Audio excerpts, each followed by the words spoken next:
आज गुलबर्गा शहर में हुकूमत की जानिब से टीपू जयंती यहाँ रंगमंदिर गुलबर्गा में मनाई गई और बहुत अच्छे पैमाने पे मनाई गई, बहुत पुरसुकून तरीके से मनाई गई।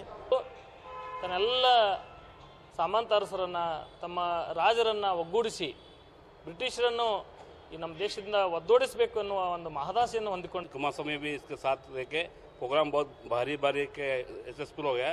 गुलबर्गा और प्रियंक साहब भी अच्छे बात करे टीपू जयंती के बारे में, और हिंदू मुस्लिम के एक भाविक संकेत है, और मैसूर के हुरिया बोल के पहले से नाम है टीपू सुल्तान का, इसमें कोई शक नहीं। और इसमें बीजेपी वाले के बहुत हाथ है, इससे भी हम बढ़ के ये प्रोग्राम सक्सेसफुल करें।